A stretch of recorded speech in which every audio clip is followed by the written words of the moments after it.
Good afternoon. My name is Saptak Sen. I'm a product manager in the Azure Data Platform team, and I work on HD Insight. So for last 9 years out of the 12 years that I've been at Microsoft, I've worked on various distributed platforms, including our high-performance computing platform, and more recently, for the last 3 years, around our parallel data platform. And in 90% of that time that I've spent around distributed platforms, I've just focused on how to avoid synchronization. And I'm going to explain that more later. But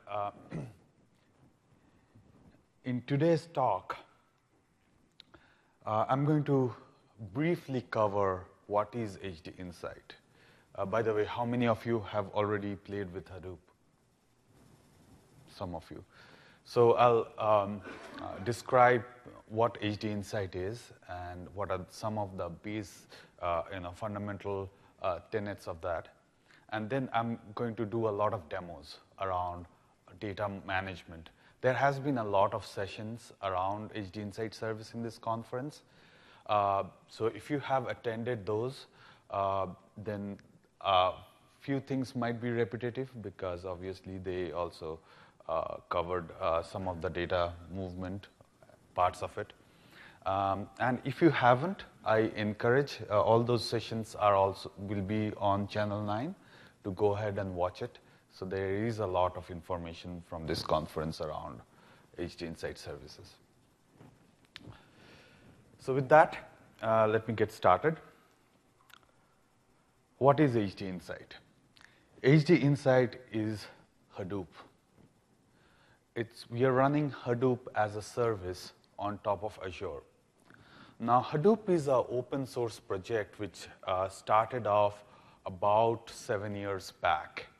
And it was started off by a gentleman called Doug Cutting. He later joined Yahoo, where Yahoo used it for the first time as their core distributed data platform, and then open sourced it. So that's the genesis of Hadoop. Over time, it has evolved quite a bit.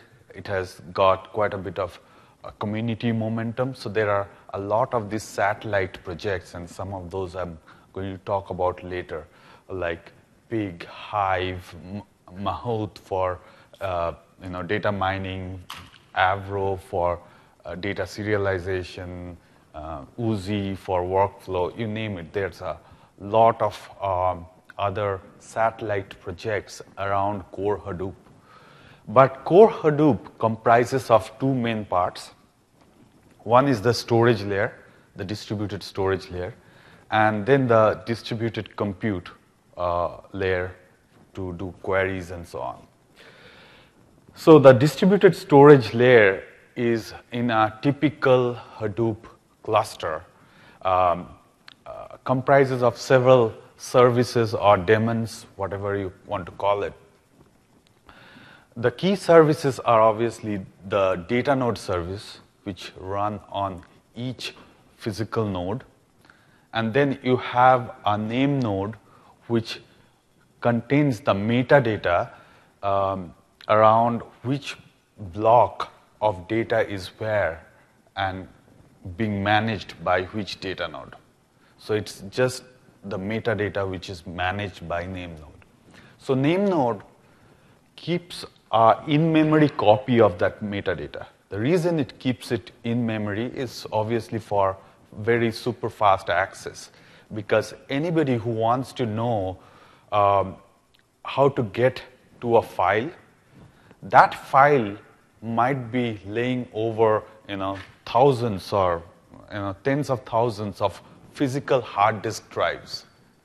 Now, for the process to know where exactly physically it's laying, it queries the name node, and name node has that information which it provides it to the application.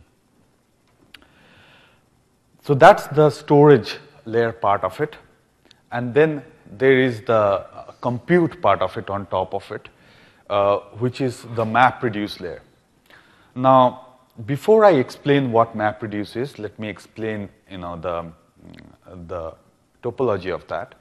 So again, there you have task trackers. Task trackers are basically stubs which launch a process, physical process on those machines. And those physical process could be in a JVM or outside a JVM, and they actually do the compute. It also gets an input stream of the data blocks that it needs to process. So that's the job of a task tracker. And of course, the job tracker coordinates all this. So when somebody submits a job into the job queue, and the job tracker matches the resource with the request, when I say matches the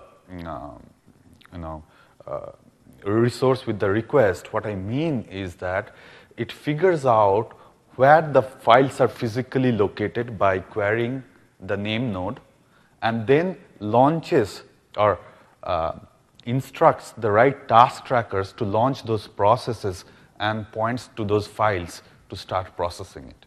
So that, in short, is how it works. So let's look at it a little bit more in detail. So first of all, just disregard the title of this slide for a moment. I'm talking about the storage. The title got switched. So when new files come in, they get sharded or split. And different pieces of that file land up on different machines. Now, the great thing about Hadoop is that as more and more new files comes in, you can keep adding servers to increase your storage, and it automatically rebalances those files or those blocks, and thereby your storage can organically grow. Now, a single large file is divided into small blocks, and the size of the blocks can be configured by you. So in the configuration, and then it's distributed across the different disk drives in the cluster. Now the next part is actually how do you compute on top of it. So here is a very simplistic way to think about it. In any MapReduce program, as the name suggests, you have a mapper and a reducer. So the mapper is the first part which starts reading the raw files blocks across the different machines. So when a MapReduce job is instantiated, you can think of that for every block of physical file, there is a mapper which gets spun up by the task tracker, and it starts reading those files. And then it does any kind of transformation or filtering that it needs to do. Now, once it does that, it emits the results of that filtering or transformation as key value pairs.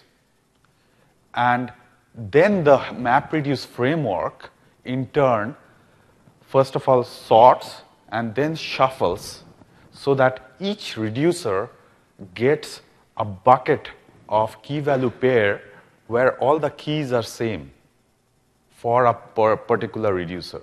So if there are, say, 10 reducers and I'm reducer A, I get a bucket of key value pairs where all the keys are same. The reason I want a bucket of key value pairs where all the keys are same is because then I can do some kind of aggregation.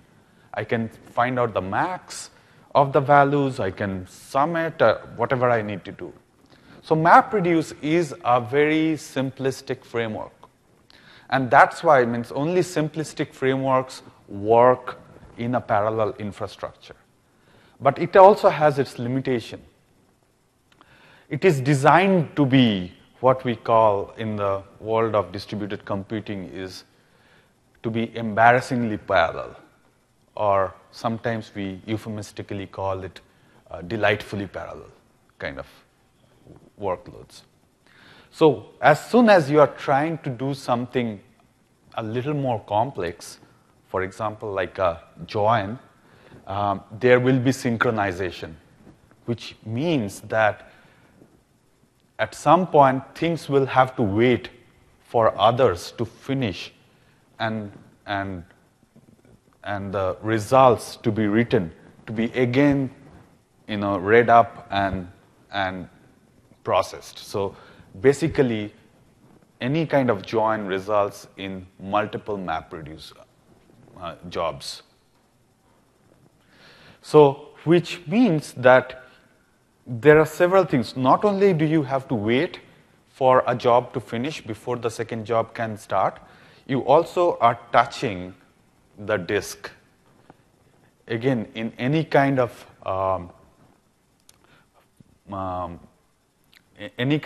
application, or especially a distributed application, you want to avoid the disk and the network as much as possible, like a plague, because they have the slowest I/O rate. The more you can do, first of all, in the cache layer or in the processor cache layer or the memory layer, the better. There are a lot of optimizations in a Hadoop framework to do that as much as possible. But the reason I'm discussing this, that we need to be cognizant of the fact that even the things that we do at a higher level, like a Hive query, and I'll explain what a Hive query is.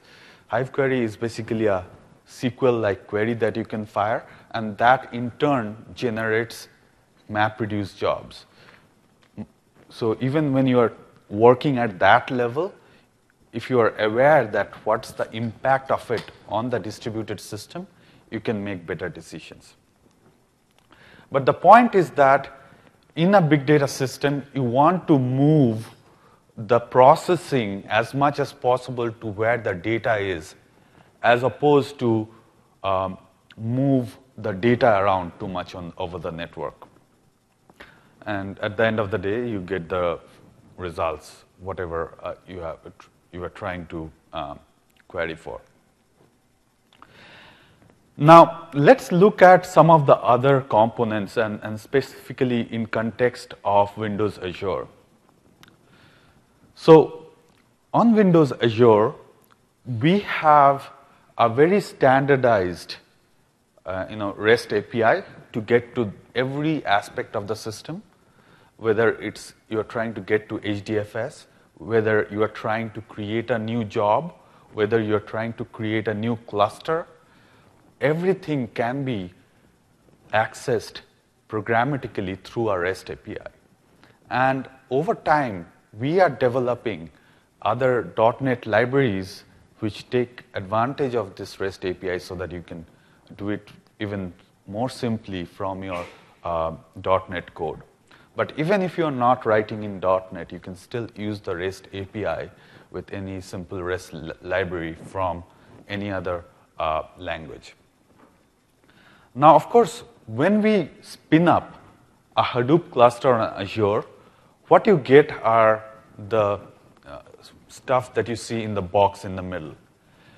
You get Hive, as I explained. Hive is a very lightweight data warehousing layer on top of Hadoop. So it basically lets you specify a schema over the raw data sitting on Hadoop. In the context of Hadoop, you will hear about the term unstructured data a lot.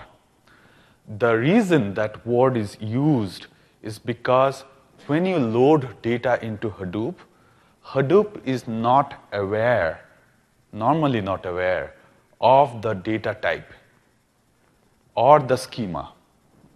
It just perceives it as file or a series of raw bits, ones and zeros.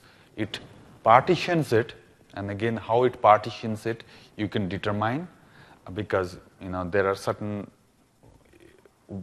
you don't want to partition in a way where it's counterproductive, or the file gets corrupted, or it cannot be used parallelly. So you can write serializers and deserializer, which are cognizant of the fact.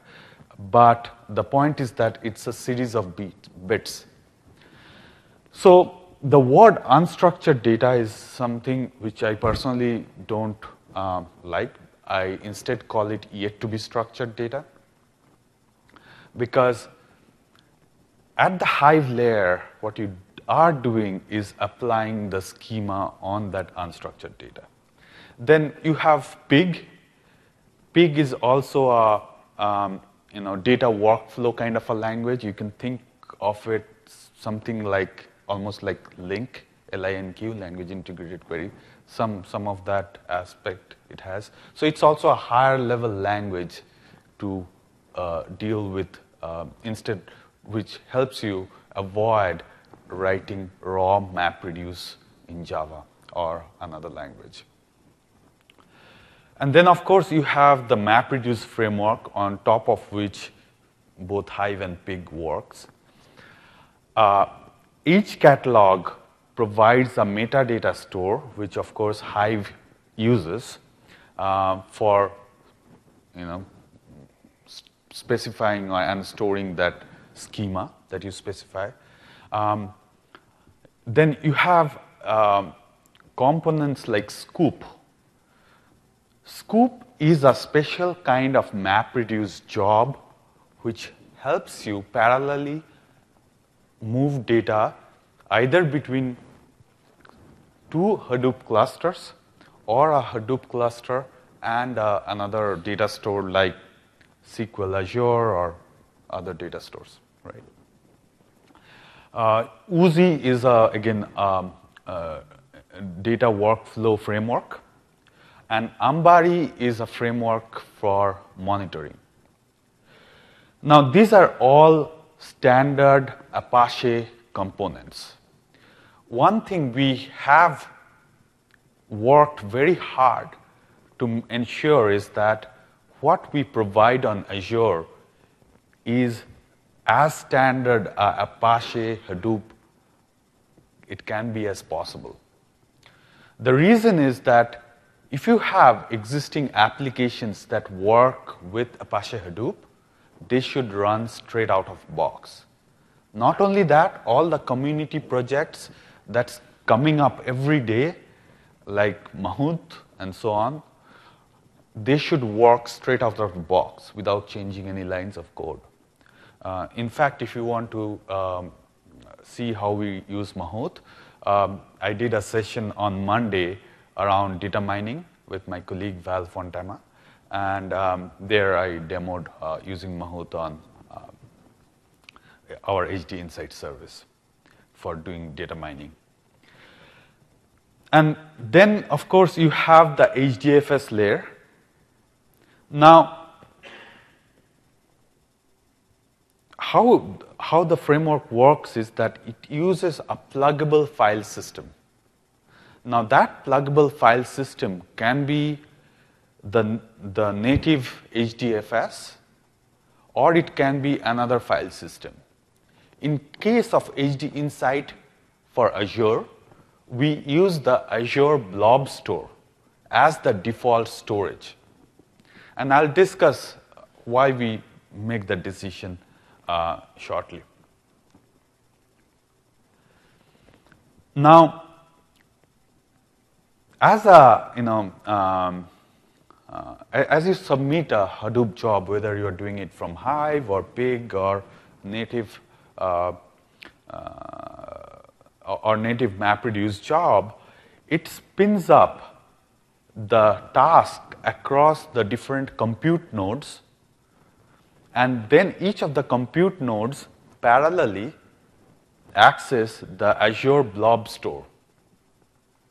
Now, Azure Blob Store is, again, a very highly parallel data storage platform, which is geo-replicated. It has the right kind of redundancy, and it is also, as I said before, very parallel. So, and we run it on a network which we call Qten network. Basically, it's a super fast network based on InfiniBand, which has very low latency and very high bandwidth. Qten network. So that we can move data parallelly and at very high throughput to the compute nodes to do the processing. Now, the benefit of this is, before I go into the demo, is the cluster, the processing, where you process the data, and the storage cluster where you store the data is not the same. And by being not by the fact that it's not the same, as soon as you have done processing the data, you can spin it down. So you don't have to pay for a processing infrastructure when you are not processing data. So your data can outlive your Hadoop cluster. And many of our customers, they have, for example, mobile applications. It could be iOS apps or Windows Phone apps, where they are collecting all kind of logs. And they're continuously storing that log in Azure Blob Store. Then once a week, they spin up the Hadoop cluster, they process the incremental data that they have collected for the week, over the weekend, and then spin it down. But they have the results to play with throughout the time, because all that data is persisted on Azure Blob Storage. So let me go and show you a little bit of our Hadoop or HD Insight service.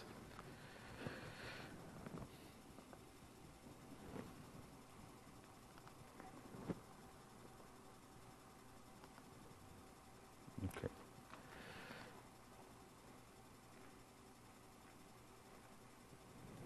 So this is our Azure portal.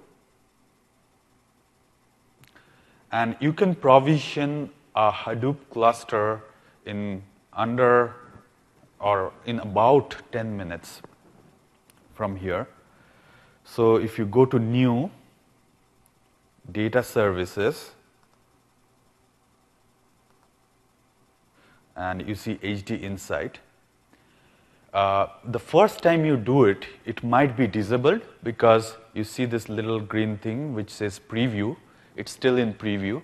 So there will be a link saying request access. So after you request access, every week we kind of approve all the people that have requested access. So you might have to wait for a few days before you can do it.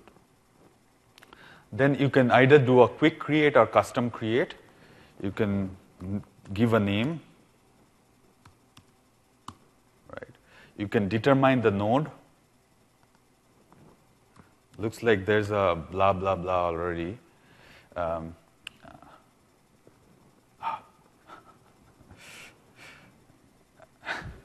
Looks like a lot of people are creating clusters called blah, blah, blahs. So, yeah, this name needs to be unique because that will be part of your URL that you access. And then you can determine the size. In the current preview, we limit it to 32 nodes. But if you want a bigger cluster, please let us know. We'll be happy to help you provision as large a cluster as you want. Then you need to put a password.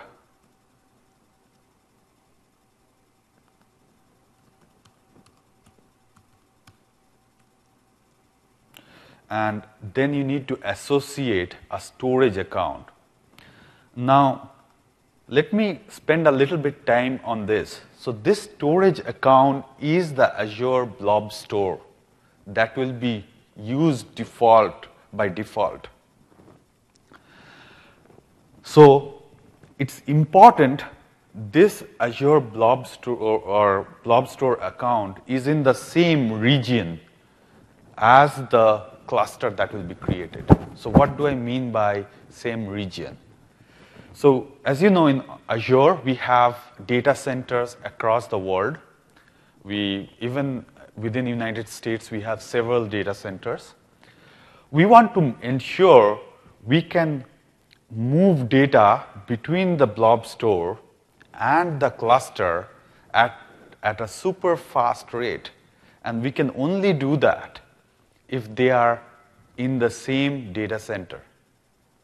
So if you are creating a cluster in, for example, our East region data center, then your Blob Store also needs to be in the East region so that we can move that data at a super fast rate.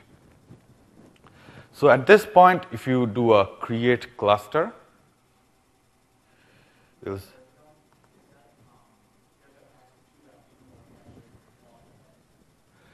yeah.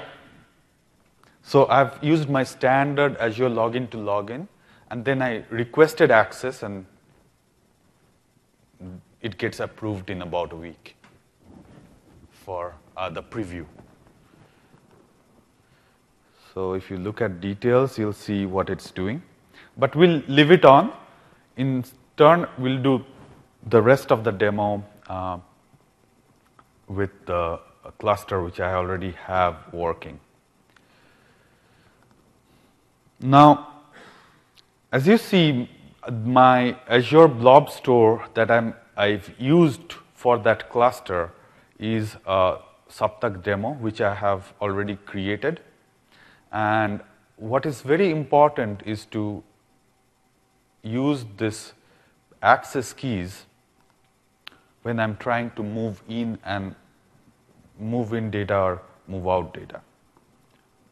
So I'm going to copy this. Now, let me go back and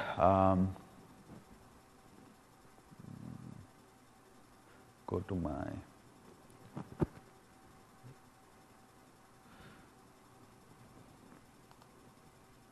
let me get out of here and actually go to my existing cluster.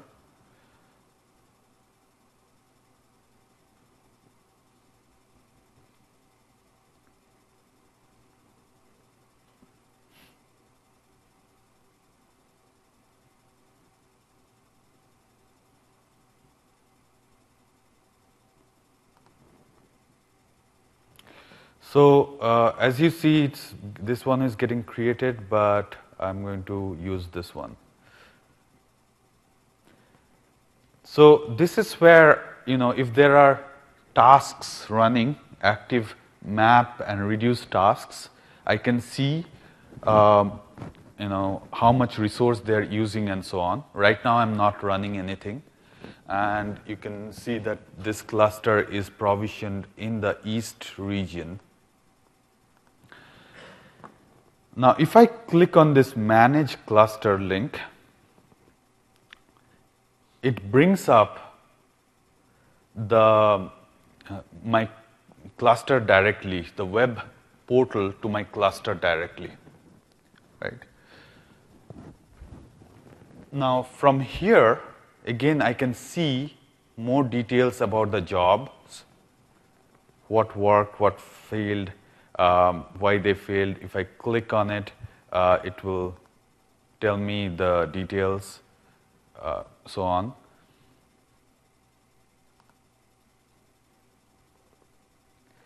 I can also interact with the cluster.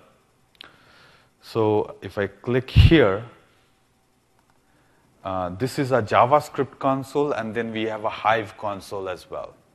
So this lets me do interactive query against the cluster from right here. I can also do some basic data management from here that I'm going to show. So for example, if I do hash ls asv : ///, I'll see all the files and directory structure on my Azure Blob Storage that is by default mounted to this cluster. If I want to exactly see the files, I'll go into a particular directory, and here are a bunch of files, right? Now, if I want to put in a small file, let's say I'm testing something, later I'll show you how to move in a lot of data, big data in and big data out. But in this case, if I have a small file that I want to load, either it's the compiled program or a small file that I want to test it on, I can use something like hash put. It lets, through HTTP post, it lets me select, let's say, the file that I want to upload, and let me specify a destination. In this case, I can put it in the default. And if I now do hash ls dot slash, I should see that file here, applogfile.txt, right? Okay.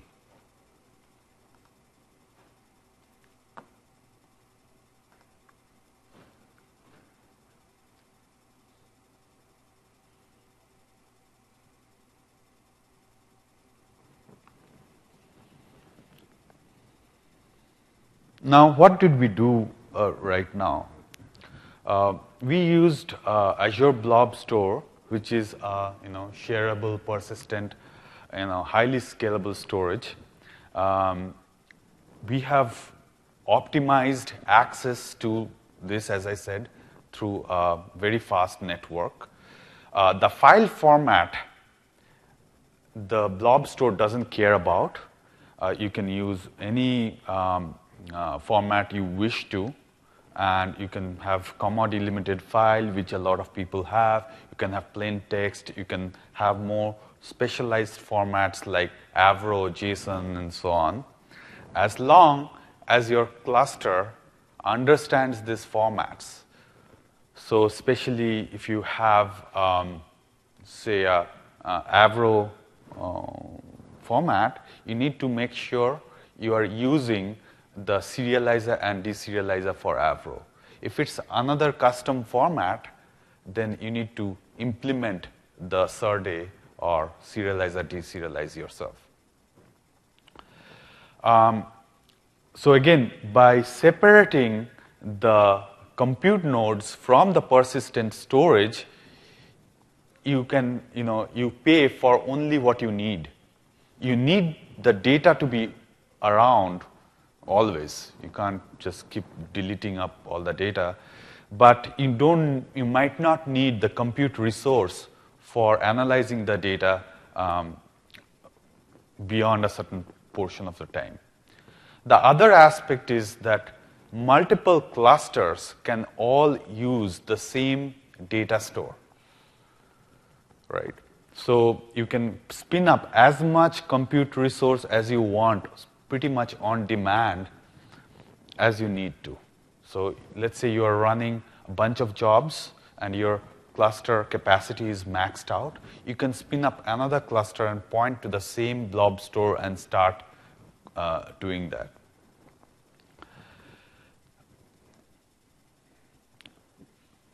Now this is the we let you use both ASV, which is equivalent to the HTTP equivalent, and then the secure through SSL,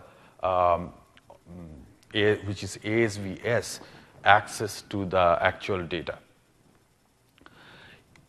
Your cluster can also use multiple blob storage accounts, but in that case, you'll have to manually edit the site.config XML, which is the config file for your Hadoop cluster once you spin it up, so that it recognizes, and the key thing here is that it has the storage key for the additional storage. The other thing to consider is that Azure Blob Storage doesn't understand folder structures. So we have abstracted that by using the slash character to mean as storage. So from your application, it can still, it gets that semantic of folders by having slash in your file name. In Azure Blob Store, everything is in a single level. You can't have folder hierarchies, so that's the workaround.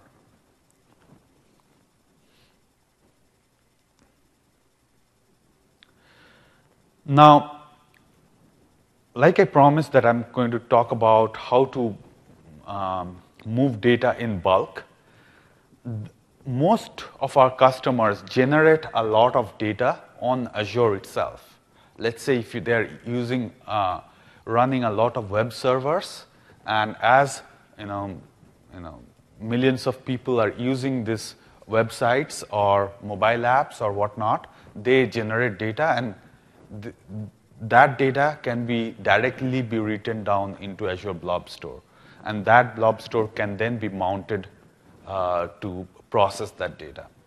But in case you have external data, I demonstrated how you can use the hash put command to put small data, but you can also use the AZ copy, which recently, last December, the Azure SDK team released and put it on GitHub.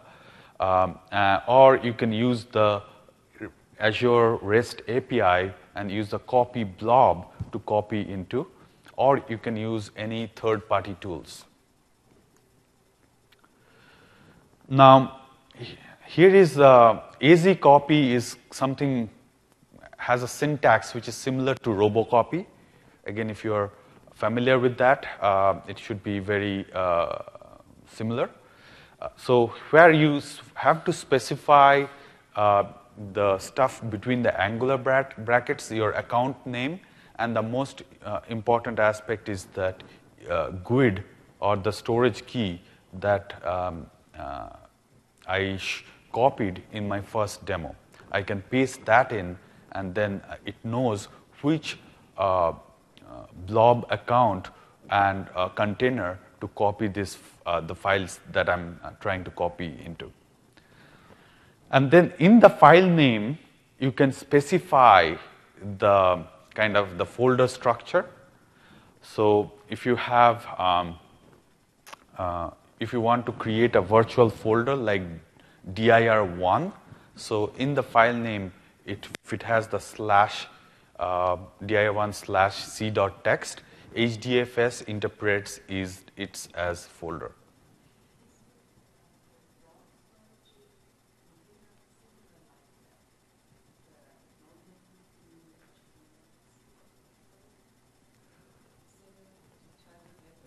Yeah.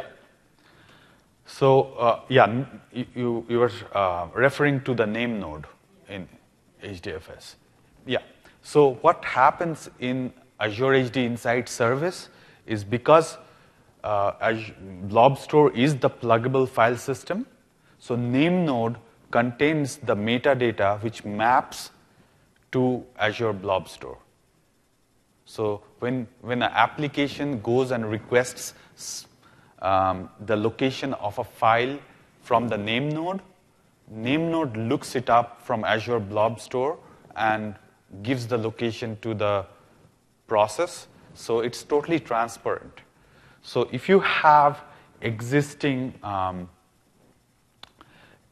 existing applications which run on Hadoop, they don't have to make any special API calls to work with Azure Blob Store, because the HD Insight service name node does that translation automatically for the application. Thank you. That's a great question.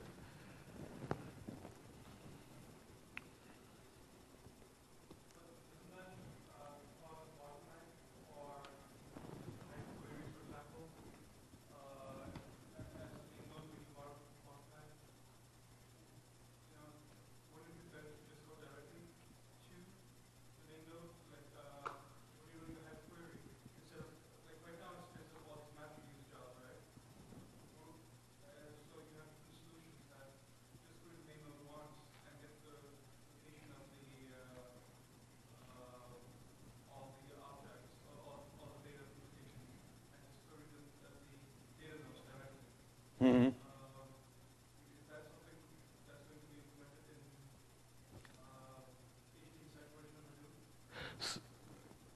So the question is that, let me repeat the question. The question, if I understood correctly, is that isn't there a bottleneck due to the fact that when a application queries the name node, it gets the direct locations of the file blocks and start reading from the file block itself.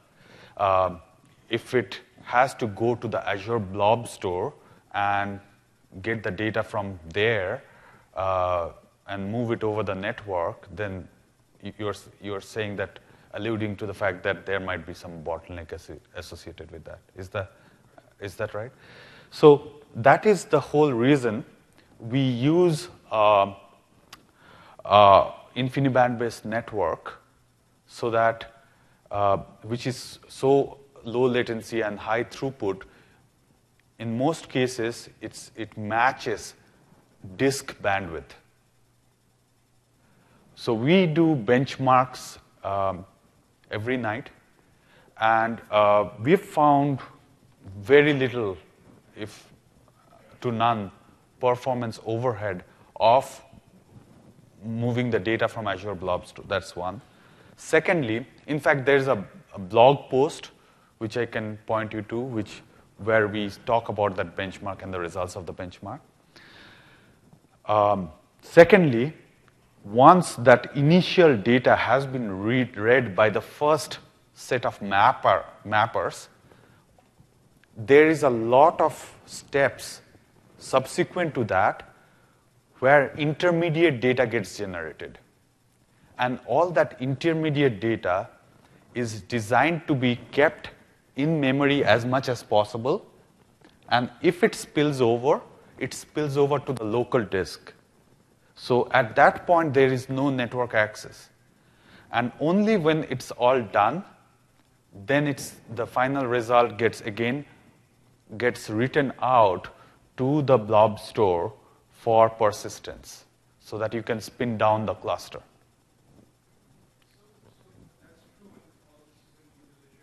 Mm-hmm.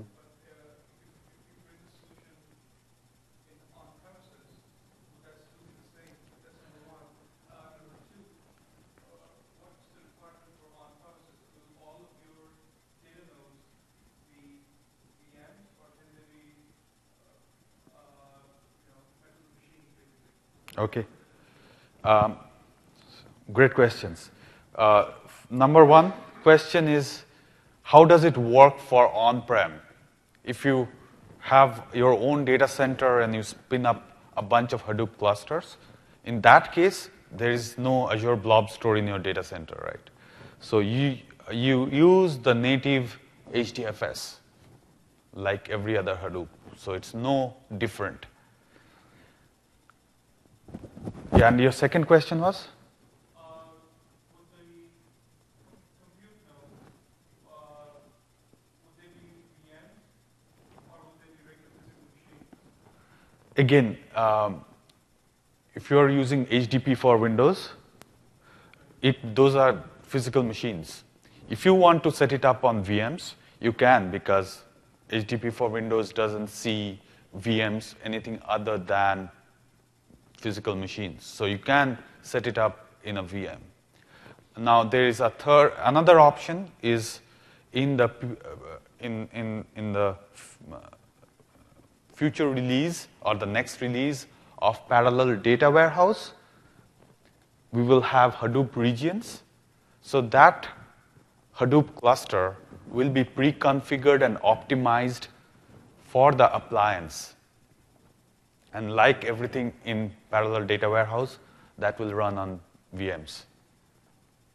Did I answer your questions? You did, but you brought up one more question. Sorry. So will the parallel data warehouse, can that be managed using the regular SQL Server tools, like Management Studio and so forth? Or will that require a separate language on that? So yes, that can be managed by standard SQL Server Management Studio that comes with any SQL Server.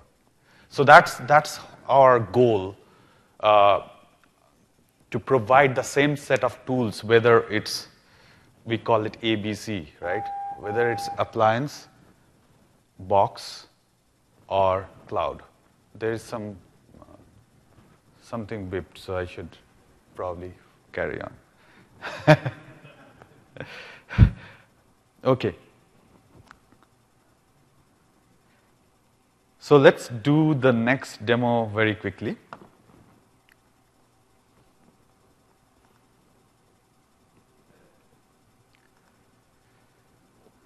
Okay, so this is where I copied the file. Okay. So let me copy create a folder called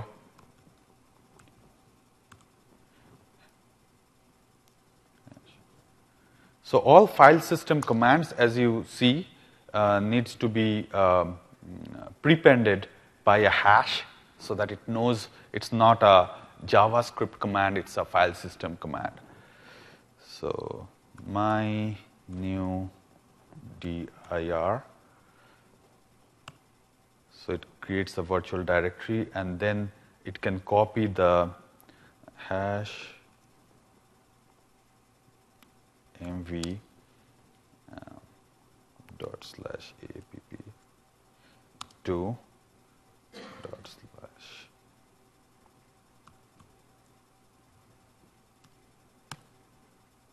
Okay.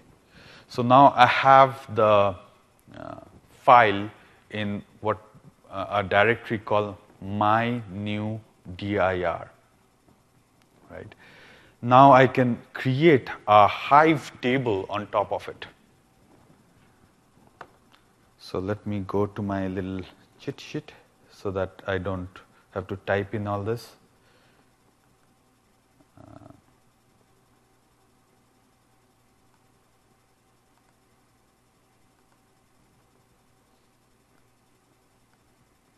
And let me go to the Hive console, right?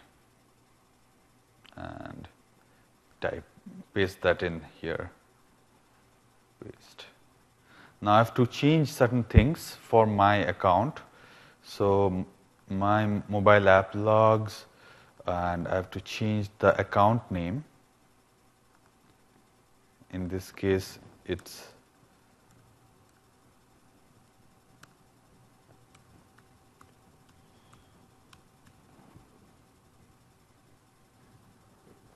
okay.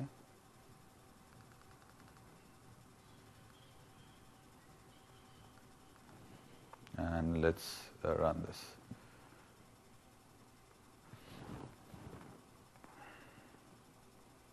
Okay. So now it has created a so-called table. One thing to understand about what I just did is I dropped the file in HDFS, and then I created a schema. When I create the schema, it just creates some metadata, but it doesn't change the data in any way. It doesn't even check if the data is there where I say it is. I specify where the data is by this particular command, right?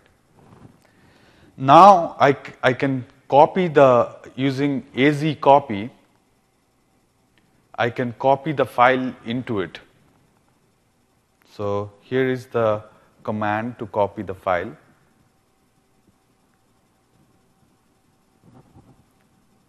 So az copy can directly from command line copy the file into the blob store, and here is the more important part, is the storage key, this long GUID. I had already tried this, so it's already copied. So yes. Now I can do a query on this. So I can do something like, say,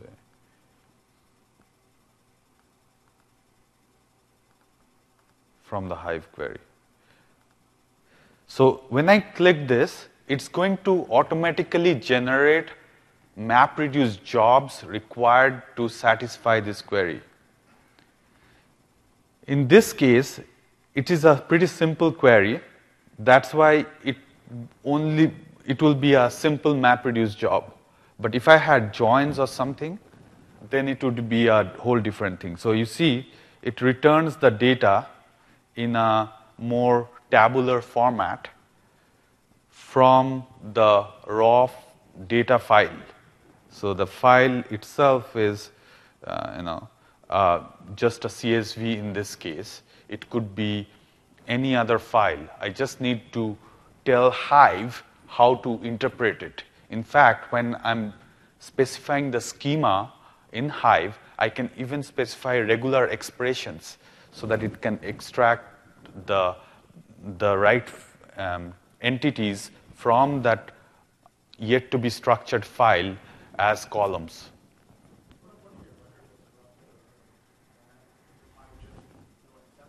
Yeah, Hive will just throw up its hand because it doesn't know until it runs the MapReduce job what the data is. So you can put in all kind of things so that it can survive that craziness, right? Okay. Let me go back to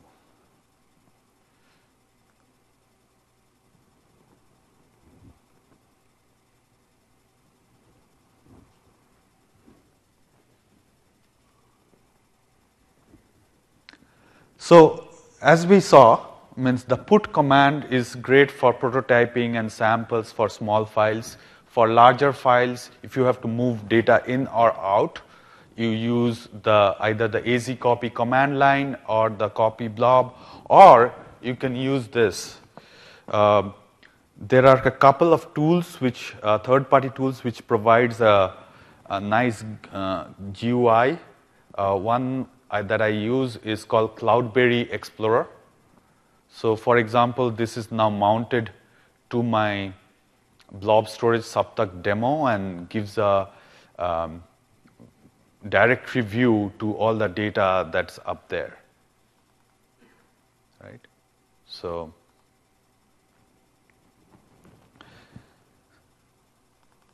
I can look at all the files, I can move in, I can synchronize two different folders, one local one, and all kind of things, right? So I can use this too.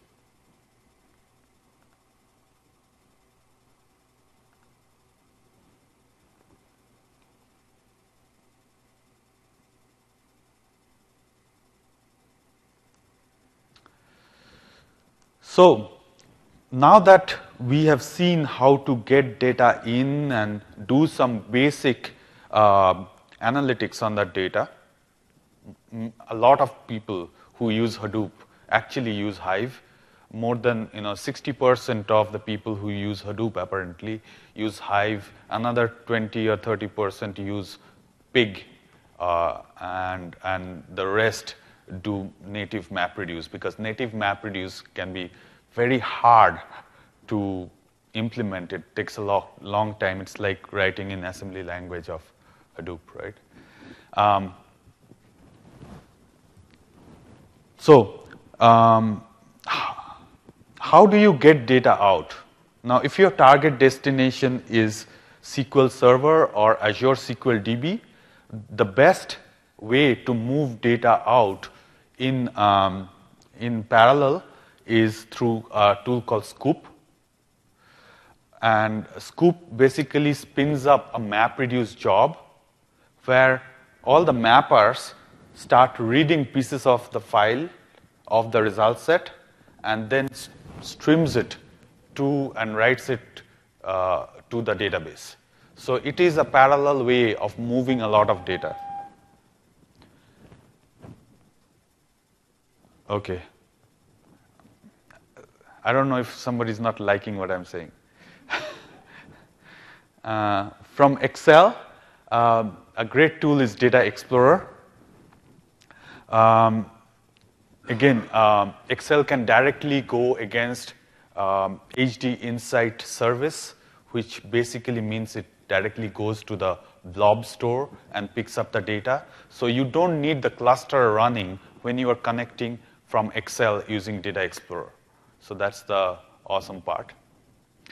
And then if there are other blob store accounts that you have to access, obviously, again, you can use the REST-based API.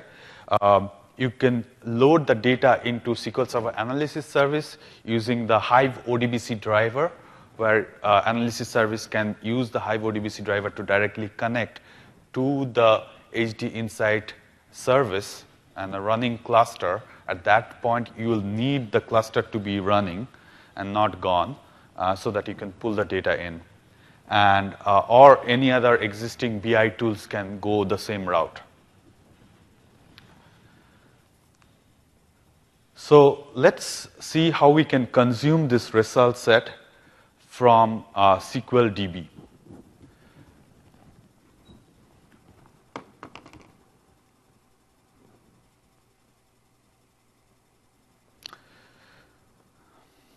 So there was a question around, how would you connect to either PDW or either Azure database.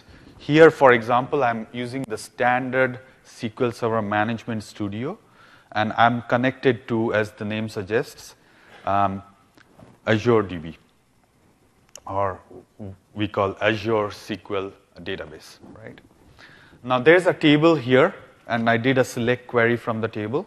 And as you can see, there isn't any data in the table currently.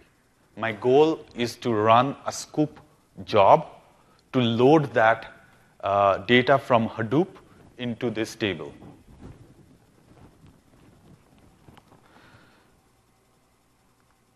So here is, okay, one thing I forgot to mention before. Here is a remote desktop connection to my Hadoop cluster. Let me actually, so as you can see, it has all the normal bits that any Hadoop installation uses, for example. I'm RDP'd in, or remote desktop in, to that head node of that cluster. And this is running the job tracker and the name node, this physical machine. Now, from here, I can launch the Scoop job. So let me copy my command.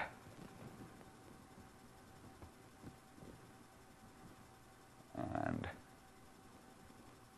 this is my command, which has the, okay, Control C. Now I have to make some changes because the directory I put it in is different. Let me look up.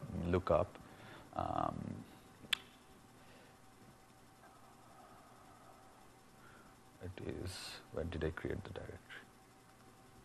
Probably here.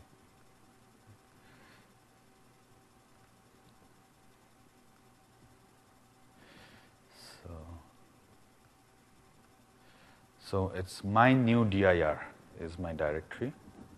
So I'll go back to here, and I'll see if it's my new dir here. Yeah, my new dir. So it should all work if I can copy paste. So it's running the job, as you can see, and I've put it in verbose mode so it shows everything in gory detail what it's doing. Input path does not exist. That's what I...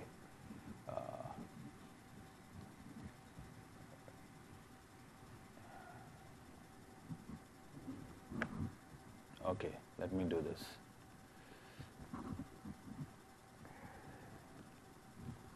Let me make sure the file exists.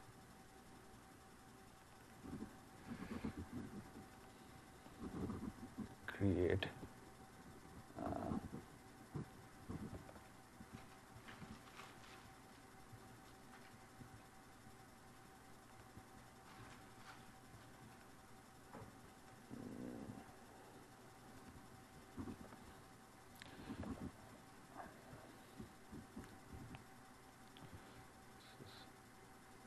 Tools.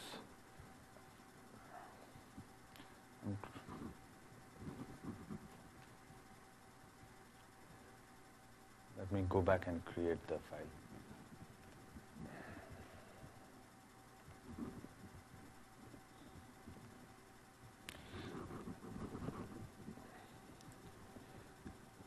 Hash mkdir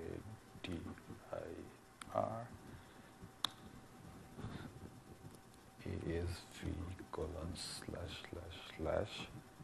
my new dir. Okay. And then move the mv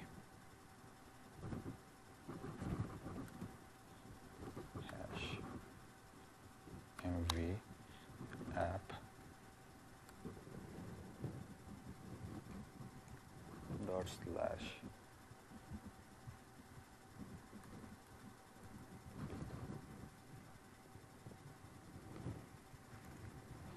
hash put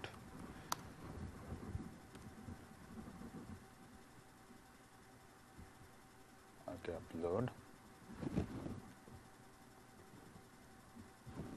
hash mv dot slash app to asv :/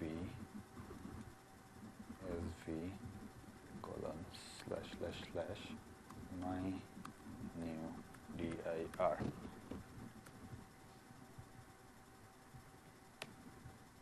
Okay, so at this point, let me check if it's here. I can refresh this. So I should see my new dir, and there is the file.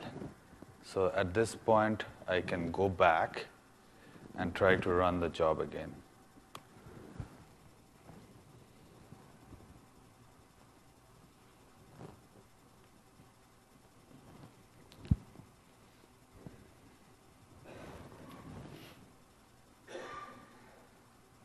So now you see it's launching the MapReduce job here.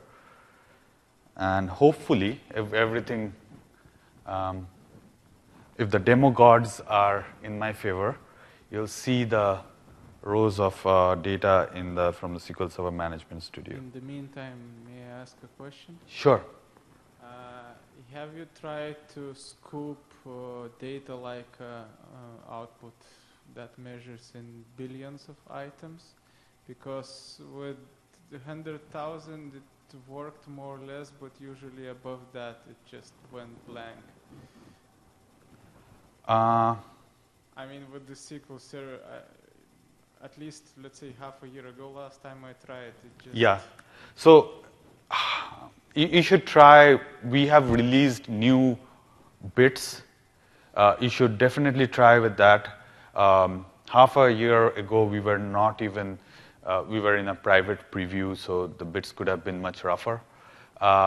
So I do encourage you to try that out. If you still have problems, we have a public forum which we monitor, and if you put in any of your issues that we actually take that input to kind of prioritize, fixing of the bugs that there might be there. So, okay, let's connect to this. This got disconnected. Connect. Okay, let's connect it back up. Database scoop. Okay, and execute. Let's see. So you see, voila, it's you see the details here.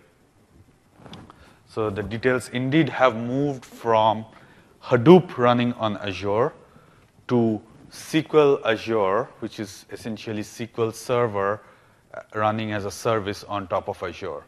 Now, at this point, most people use SQL, reporting services or whatever to kind of visualize this. Now, let me show you the Excel part of it is. As the next demo, I think that's what is next.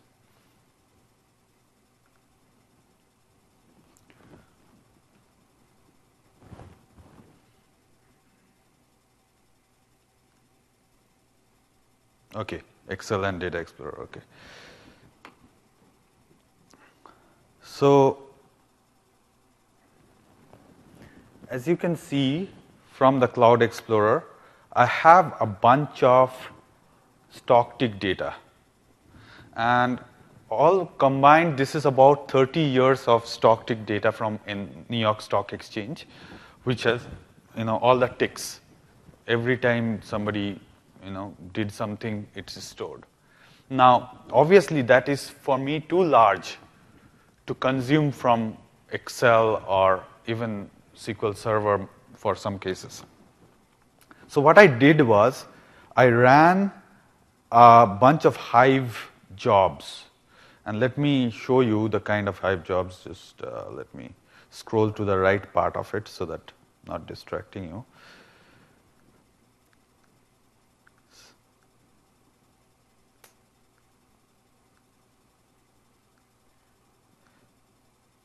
So what I did was, first of all, create an external table called NYSE prices on the data, price data, sitting on Azure Blob Store in NYSE prices. I created a schema. Then I could query like this. Then I created another table called NYSE dividends, and then I could query like this. Then I created another table pointing to a new location here, which doesn't have any data.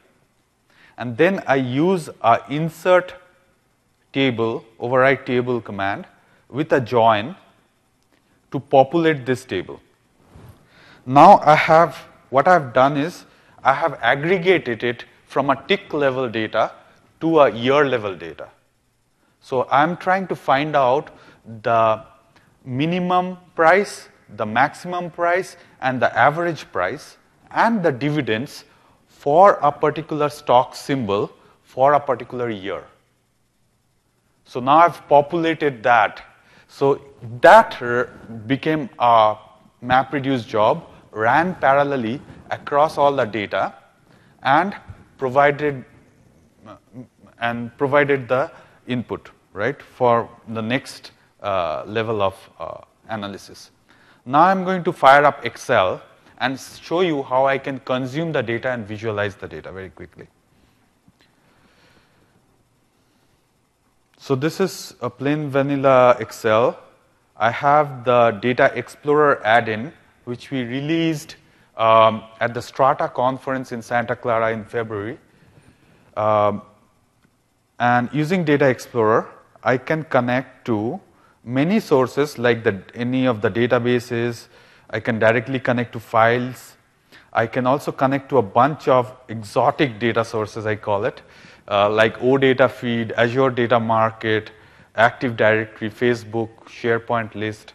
And you see that I can directly connect to HDFS if I have an on-prem cluster and it has it is a standard HDFS cluster. That means it has the Web HDFS based API, because this uses the Web HDFS API, or I can connect to the Azure HD Insight service where the data is actually stored in the blob store. So I'm going to put in the name of my storage account here.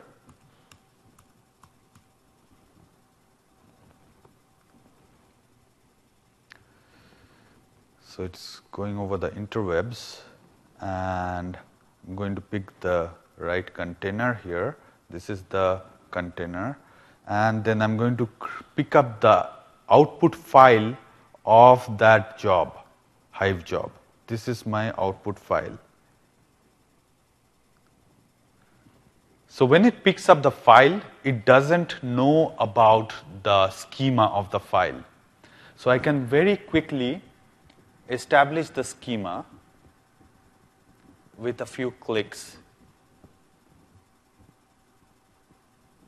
Now I know that the first one is the symbol, and it is doing this on a sample of that file.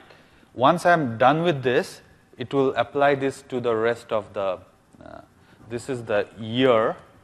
You can see that for every symbol, there is just one record per year, and this too, I don't want to use it now in this particular scenario, so I'll just remove the columns. Those are the max and min. Instead, I'm going to just work with the average. So this one is the price, and here I have the dividend. This is the dividend percentage. Now, as you will notice that in certain columns, it shows up as /n. The reason it shows up as /n is because in those years, those companies didn't pay any dividends. So I can clean this up because I want to have numerical values here with 0. And again, it's again doing it on a sample. And it actually is creating a program for me. This is the program it's creating for me. Now I pull this down.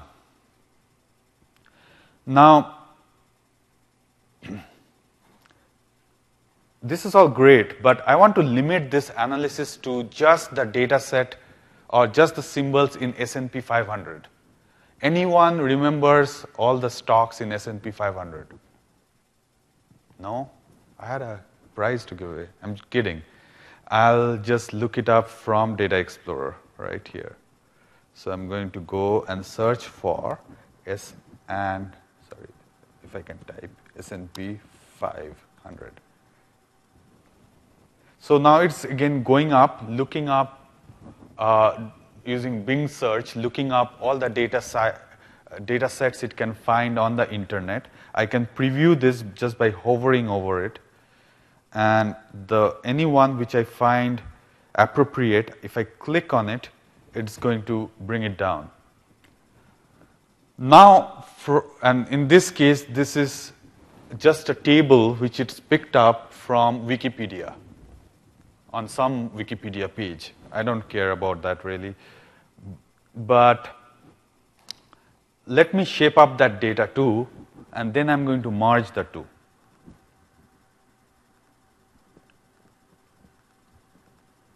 I'm going to remove these columns because I don't care about those. And I'm going to say OK, Data Explorer, then I'm going to go do the merge.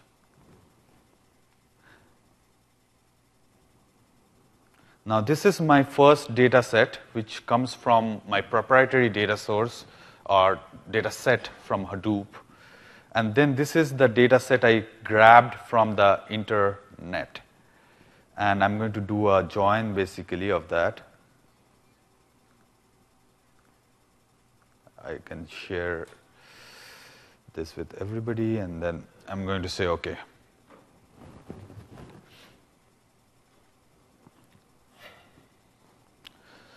So now what has happened is that I've got all this additional information for every row of data, like which what's the name of the company, which industry, where they are based out of. Now you'll notice that for certain columns these are null. The reason these are null, any guesses why these are null? Exactly. They are not in S&P 500. So I'm going to just filter out the nulls. Now I've got limited the data to just S&P 500. Now, with a single click, once all the data is downloaded, I can load it into the Power Pivot model. Power Pivot is an in-memory OLAP cube. Now, once I have it in a Power Pivot model, I can host this Power Pivot model in SQL Server Analysis Services as a tabular cube, and it has all the connections and all the data shaping logic, and every time I refresh, I get new data, right? I also can visualize right within Excel. So I can go here, I'll do some fun visualization. I'll use something called GeoFlow. Now that I have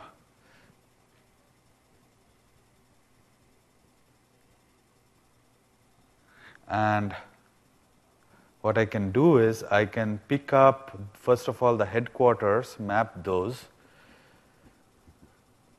to city and say map it, and then I can pick up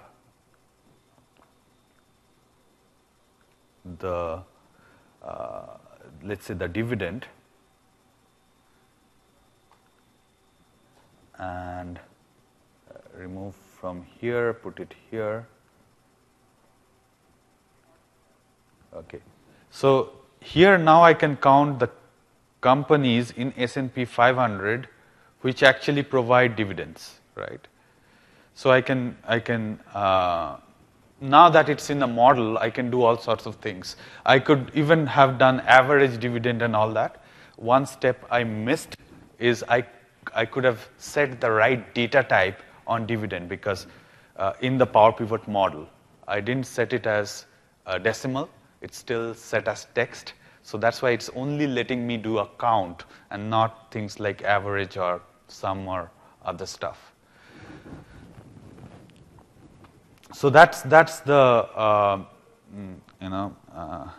story of connecting from visualization tools like Excel.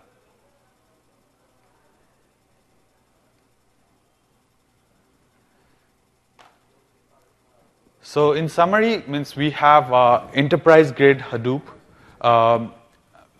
Azure Blob Store and HD Insight is, I think, a huge win, where it actually helps you save money.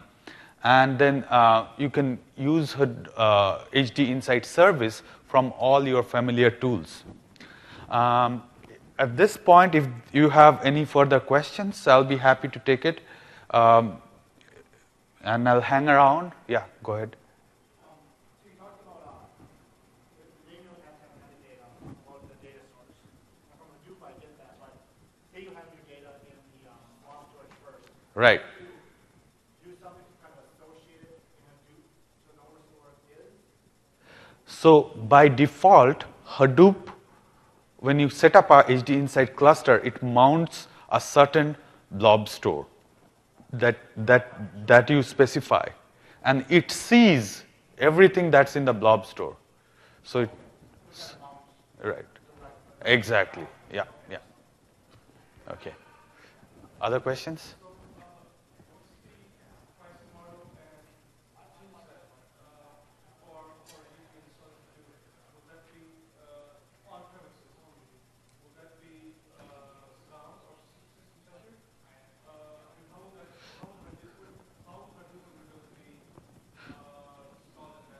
So right now, Hortonworks